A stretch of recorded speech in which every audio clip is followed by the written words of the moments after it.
Hello, Colliflower LLC here with a neat new product for the Kapex, a zero clearance fence. Something we've been working on for quite some time, which a lot of you know. But it turned out wonderfully. I couldn't have been happier. It's called the Zero Clearance Cube. And here's the philosophy behind it is that you have a 4x4 cube there by 3.5 inches tall. You just cut that on your miter saw. And it is replaceable zero clearance, just like our throat plates here. So you can see I have a 90-degree cut there. And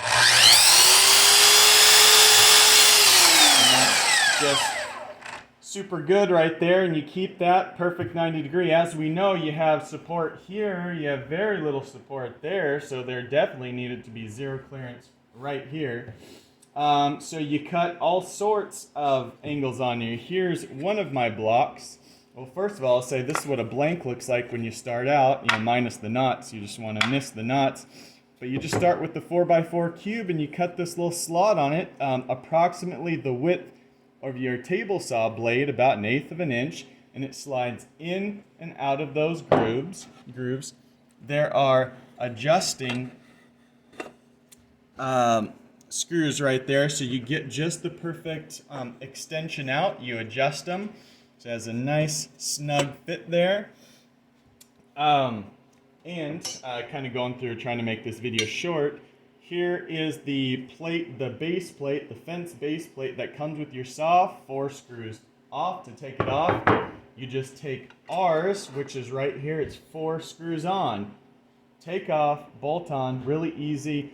Your fence is actually completely compatible with this. We made it so you just put your fence right on there.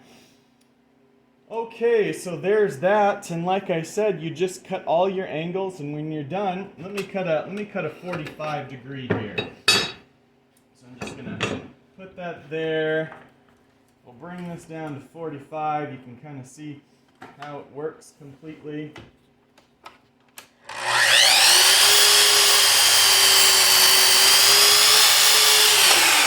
You've got your 45.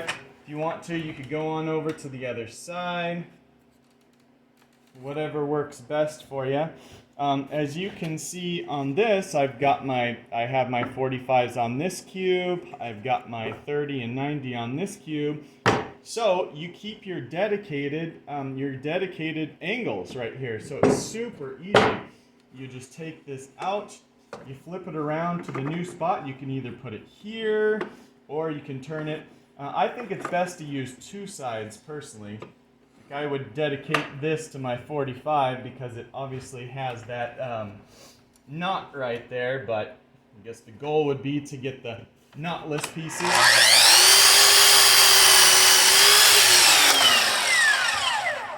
It is a pretty neat deal here. I am super excited. Now I finally have the support that I need for all my cuts. So it is just a really neat deal here. As you can see, I keep several of these. There's no need to buy them from me. You just go to the store, you buy a 4x4, cut it to 3.5 inch lengths, and you cut your positions. Real easy. Keep some of these spare. I take it over the table saw, and I just cut that slot in there, and it's ready to go. I've got all sorts of zero clearance here. It's just that, whatever side I want to use. If we want to go here, if I want to go here. Sometimes these, you buy the cedar boards and there's a little bit of bow in them. Here I've got all sorts of cut positions. You got pressure treated here. It just really depends on what you want. You just, whatever's handy. And never pay for replaceable inserts again, except for you just use what's scrap and left over in your shop. So it's a very exciting thing. Like I said, this is the Kapex 120 REB. I will post on there the bolting pattern for this. I don't know if it's the same as all the other Kapexes, but it's very compatible with the Kapex 120. And then you do whatever you want with this. You could, there's no need for it ever again. If you want to keep it around, fantastic. But this is a precisely machined fence base plate here. Like I said, takes away nothing from the original design. Completely compatible, full clearances. There is just this is just what I've always wanted for my Kapex, and it is what has been wanted in the zero clearance world for the fence. So, yep, that's what I have to show you today, and I just thank you very much. This doesn't get, you see how it sits right on top of there, and that's why sometimes in the beginning you have to pull it a little bit up, but you still get your dust collection. It slides right on top.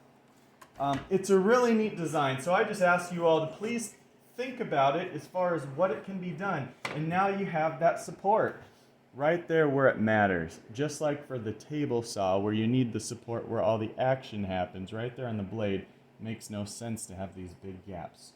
So I just thank you for taking a good look, and I'm excited to hear what you all have to say.